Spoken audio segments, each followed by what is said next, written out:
अपने सामने एक हेलीकॉप्टर दिखता है, लेकिन वो भी आपके सामने ही क्रैश हो जाए। ये कहानी भी कुछ इसी तरह की है। कहानी की शुरुआत होती है स्मिथ नाम के आदमी से, जो कि अंटार्कटिका में पिछले 60 दिनों से फंसा हुआ है। दरअसल वो कुछ लोगों को लेकर दूसरी ओर जा रहा था, लेकिन बीच में ही कुछ खराबी के कारण उसका प्लेन क्रैश हो गया, जिसमें सभी लोग मारे गए। लेकिन इसकी किस्मत अच्छी थी कि वो बच गया। लेकिन अब वो हर रोज खुद को कोसता है कि उसे उस दिन मर जाना चाहिए था। कम से कम वो हर दिन इस तकलीफ से तो नहीं गुजरता, पर अब जो हो गया उसे बदला तो नहीं जा सकता। उसने इतनी दिनों में यहाँ पर जीना भी सीख लिया है। उसने एक बड़ा सा SOS का मार्क भी बना दिया है, ताकि अगर कोई प्लेन ऊपर से जाए तो उसे देख सके। लेकिन अभी तक ऐसा कुछ हुआ नहीं है। उसके पास कोई मैप भी नहीं है जिसकी मदद से वो यहाँ से निकल सके। बस साथ है तो एक बैकएंड नाम का कनेक्टिंग मशीन, जिसके हैंडल को घुमाने से किसी आसपास वाले रेडियो से उसका कनेक्शन हो सकता है। लेकिन ऐसे बीहड़ और ठंड भरे इलाके में कौन अपना रेडियो लेकर घूमेगा, ये बात उसे समझ नहीं आती। यही वजह है कि उसे हर दिन यही रूटीन बन गया है। वो रोज सुबह उठता है, बेकन को लेकर ऊंची ऊंची जगहों पर जाता है और उसको घुमाता है कि शायद उसकी मदद के लिए कोई यहाँ पर आ सके। उसने खुद के खाने के लिए दूर कमजोर बर्फ की सतह पर कुछ ट्रैप भी लगाया है, ताकि वहां पर कुछ मछलियां फंस जाएं। और इस चीज में वो कामयाब भी हुआ है, क्योंकि उसे हर रोज एक मछली नसीब से मिल जाती है, जिससे वो खुद का गुजारा कर लेता है। लेकिन उसे वो मछलियां कच्ची ही खानी पड़ती है, क्योंकि यहाँ पर कोई आग जलाने का जुगाड़ नहीं है। अब वो इन पकड़ी हुई मछलियों को एक कंटेनर में इकट्ठा करता रहता है, ताकि अगर किसी दिन कोई तूफान आ जाए तो उसके पास खाना पहले से मौजूद हो। अब अगले दिन वो बेकन लेकर फिर से ऊपर जाता है, लेकिन वहां भी कुछ नहीं मिलता। तो अपने हाथों से बनाए हुए एक मैप में निशान लगा देता है, ताकि उसे याद रहे कि वो यहाँ पर आ चुका है। जिसके बाद वो कुछ ही दूरी पर बनी एक जगह पर जाता है, जहाँ बहुत सारे पत्थर रखे हुए हैं। वो उनके ऊपर से बर्फ हटाकर उनसे बात करता है। दरअसल दोस्तों, यहाँ उसने उन लोगों को दफनाया है जो उस प्लेन में क्रैश होकर मारे गए थे। अब वो वापस प्लेन में आता है और देखता है कि जो उसने मछलियाँ स्टोर करके रखी थी वो अब वहाँ पर नहीं है। उसे एक बारी तो लगता है कि शायद उसके अलावा यहाँ कोई और भी मौजूद है, लेकिन जब वो थोड़ी दूरी पर पोलर बियर के पैरों के निशान देखता है तो बहुत डर जाता है और फौरन जाकर प्लेन के अंदर बैठ जाता है, क्योंकि अब उसे इस ठंड के साथ साथ उस खतरनाक जानवर का भी सामना करना पड़ेगा, जो कि उसकी जिंदगी और मुश्किल बना देगा। अब इसी तरह से दिन बीतते रहते हैं और एक दिन बहुत ही बर्फीला तूफान आता है। लेकिन स्मिथ फिर भी बैकएंड को लेकर ऊंची चट्टान पर जाता है, जहाँ वो उसे हैंडल को घुमाता है और आज लकीली उसमें ग्रीन लाइट ब्लिंक होती है, जिसका मतलब था कि कोई ऑब्जेक्ट आसपास ही है। वो चारों ओर देखता है, लेकिन ज्यादा कुछ दिखाई नहीं दे रहा था। पर तभी सामने से उसे एक हेलीकॉप्टर आते हुए दिखता है। ये देखकर वो बहुत ही खुश हो जाता है और फौरन अपने हाथों से बनाई एक फ्लेयर को जलाता है और वेव करने लगता है, जिससे कि वो लोग इसे देख लेते हैं। अब उन्हें देखकर स्मिथ की खुशी का ठिकाना नहीं था। न जाने कितने दिनों बाद उसके चेहरे पर एक हंसी थी, पर यहाँ चंद ही पलों में सब कुछ खत्म हो जाता है, क्योंकि वो तूफान अब इतना तेज हो गया था, जिसकी वजह से हेलीकॉप्टर डगमगाने लगता है और सीधा आकर जमीन से टकरा जाता है। दोस्तों, अगर आप पिछले 10 दिनों से प्यासे हो और फाइनली आपको पानी की बोतल मिल जाए, लेकिन तभी वो बोतल फट जाए और सारा पानी आपके सामने गिर जाए, तो ऐसे में जो आपको महसूस हो रहा होगा, यहाँ स्मिथ भी वही सेम फील कर रहा है। उसके सामने उसकी आज़ादी को इस तूफान ने छीन लिया, पर यहाँ वो उनके पास भागते हुए जाता है ताकि अगर बैठे हुए लोगों की मदद कर सके। लेकिन हम देखते हैं कि पायलट की मौत हो गई है, पर उसके साथ बैठी एक लड़की की सांसें अभी चल रही है और इसीलिए वो उसके जख्म पर फर्स्ट एड लगाता है। लेकिन अभी भी वो लड़की बेहोश ही थी, इसलिए वो पायलट को बाहर निकालता और उस हेलीकॉप्टर के गेट को तोड़कर उसके ऊपर उस लड़की को लिटा देता है और फिर उसे घसीटता हुआ अपने प्लेन तक लेकर आता है। इसमें उसे थोड़ी मुश्किलात भी उठानी पड़ती है, क्योंकि उसके अंदर इतनी ताकत नहीं थी कि वो एक और इंसान को अपने कंधों पर खींच सके। पर वो फिर भी उसकी जान बचाने के लिए वो कोशिश करता है जो कि मुमकिन हो।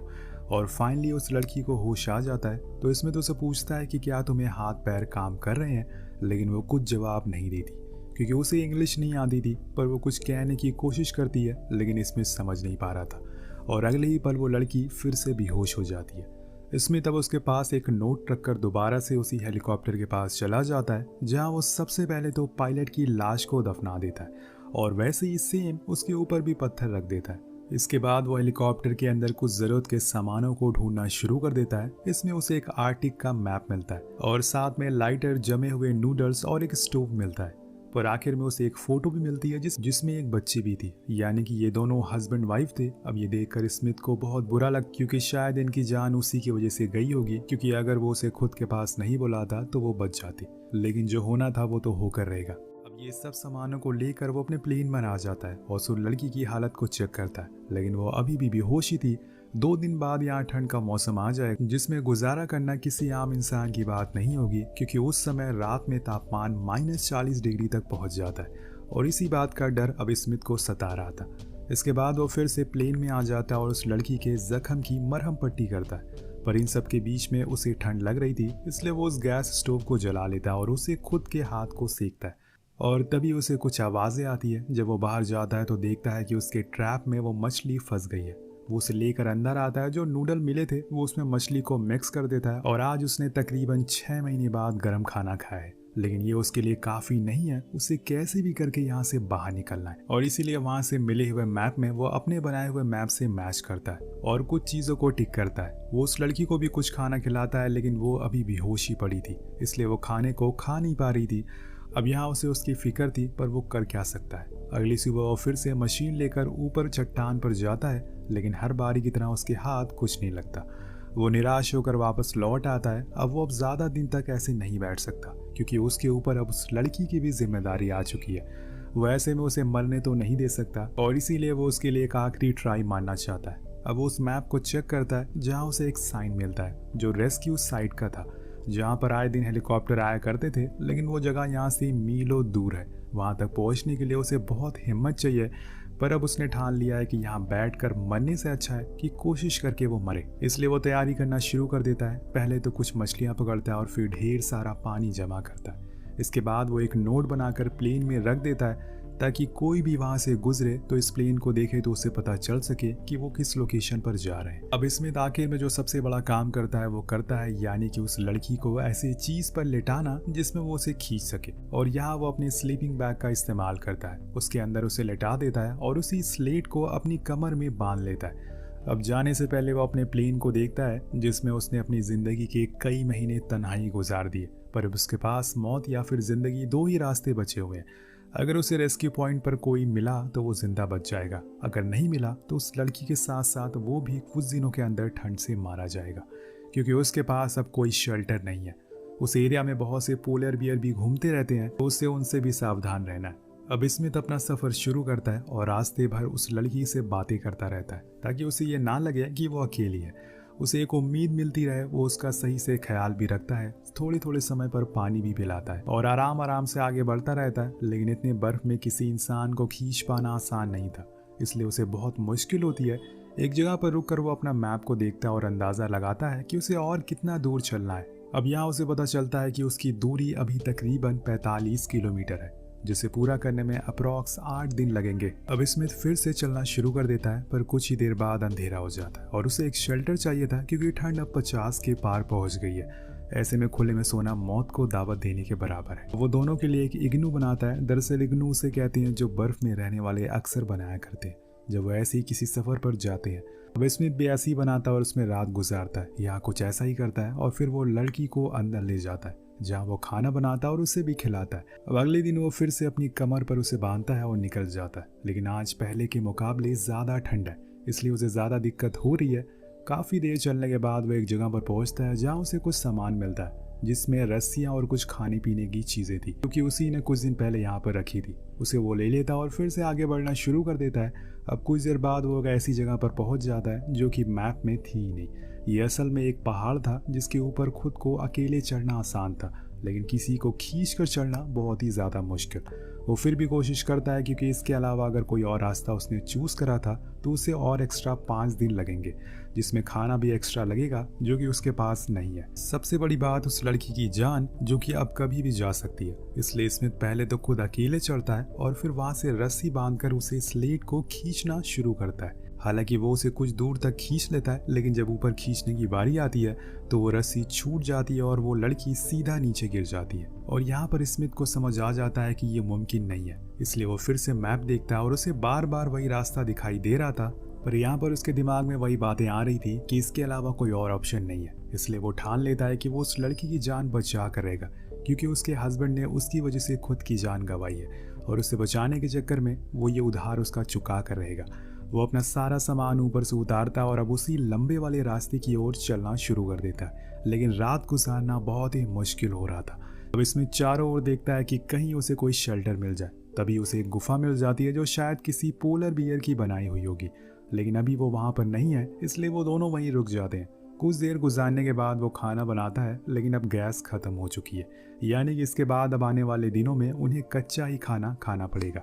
लेकिन यहाँ पर इससे बड़ी मुश्किल आ जाती है। स्मिथ को किसी की गुर्राने की आवाज़ आती है। शायद वो पोलर बियर आ गया है जिसकी ये गुफा थी। अब वो बाहर भी भाग कर नहीं जा सकते और बियर भी अंदर नहीं आ पा रहा था। इधर स्मिथ अपनी फ्लेयर ढूंढना शुरू करता है ताकि वो उसे डरा कर भगा सके, लेकिन वो मिल नहीं रही थी और अब वो पोलर बियर अंदर घुसता जा रहा था। लेकिन सही मौके पर वो फ्लेयर जला देता है, जिससे कि वो पोलर बियर डर कर भाग जाता है। लेकिन यहाँ पर स्मिथ को इस बात का डर सता रहा था कि कहीं वो कल अगर बाहर निकले तो वो उसके ऊपर हमला ना कर दे। इसी डर में उसकी वो रात गुजर जाती है और आ जाता है अगला दिन। अब वो बड़ी हिम्मत करके बाहर निकलता और अपने पास देखता है तो वो बियर उसे कहीं दिखाई नहीं देता। वो फौरन उस जगह को छोड़ कर निकल जाता है। अब कई घंटों के चलने के बाद उसे ध्यान आता है कि उस लड़की ने पानी तो पिया ही नहीं है और फिर से चलना शुरू करता है। लेकिन यहाँ आ जाता है एक बर्फीला तूफान और ये तूफान बहुत ही ज़्यादा खतरनाक था, जिसे बच पाना बहुत ही मुश्किल हो रहा था। इसलिए स्मिथ स्लेट को टेढ़ा कर देता है और दोनों के सामने रख देता है। इसके बाद वो उसी स्लीपिंग बैग में खुद को ढक कर सो जाता है ताकि वो उस तूफान से बच सके।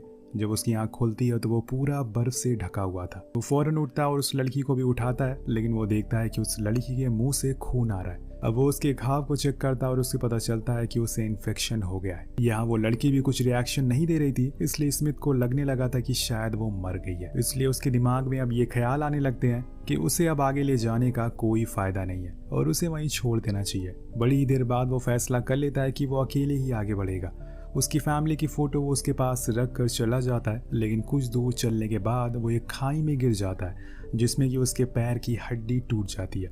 अब स्मिथ को सबसे पहले दिमाग में उस लड़की का ख्याल आता है कि शायद गॉड उसको एक मैसेज देना चाह रहा हो कि वो लड़की तुम्हारी जिम्मेदारी है और तुम्हें कैसे भी करके उसे जिंदा रखना पड़ेगा। तुमने उसे अकेला छोड़ दिया। अब उसे अपनी गलती का एहसास हो जाता है और स्मिथ वहीं रोने लगता है, क्योंकि उस लड़की की वजह से शायद वो बच भी जाए। क्या पता वो फरिश्ता बनकर आई हो। इसलिए वो फिर से ऊपर जाता है और देखता है कि वो लड़की को होश आ गया है। वो उसे पानी मांगती है। ये देखकर वो बहुत खुश होता है और उसे सॉरी बोलता है। वो पहली बार स्माइल करती है और स्मिथ ये देखकर रोने लगता है। वो अपने साथी को ऐसे ही छोड़कर चला गया था। उसे बहुत पछतावा हो रहा था, लेकिन अब ये चीज़ उसके अंदर फिर से जोश भर देती है और वो फिर से उसे स्लेट पर बैठाता है और खींचना शुरू कर देता है। लेकिन उसे पैर में बहुत दर्द हो रहा था, क्योंकि एक हड्डी टूट चुकी है और वो एक लकड़ी का सहारा लेकर चलना शुरू करता है। कुछ ही देर बाद वो उस स्पॉट पर पहुंच जाता है, लेकिन वो जगह थोड़ी ऊंचाई पर थी, इसलिए ऊपर चढ़ने के लिए उसे थोड़ी मुशक्कत करनी पड़ती है। वो उस लड़की को नीचे ही छोड़ देता है और खुद अकेले ऊपर जाकर देखता है। दोस्तों, यहाँ उसे लकीली वहाँ पर एक हेलीकॉप्टर दिख जाता है और कुछ लोग भी मौजूद थे, और इसीलिए वो फौरन उस लड़की को ऊपर लेकर आता है और फ्लेयर चलाता है। लेकिन वो लोग उसे देख नहीं पा रहे थे।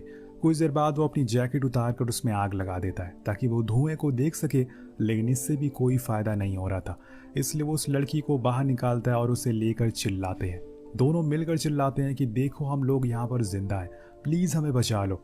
पर उसके सामने ही उसकी आखिरी उम्मीद उड़ जाती है, मतलब कि वो हेलीकॉप्टर वहाँ से चला जाता है, जिससे कि वो दोनों पूरी तरह से टूट जाते हैं। शायद वो जिंदा नहीं बच पाएंगे, इसलिए वो वहीं उस लड़की के साथ लेट जाता है और उससे माफ़ी मांगते हुए कहता है कि मैंने तुम्हारे पूरे परिवार को एक ही पल में ख़त्म कर दिया। अगर मैं वहाँ तुमसे मदद नहीं मांगता तो आज तुम लोग जिंदा होते।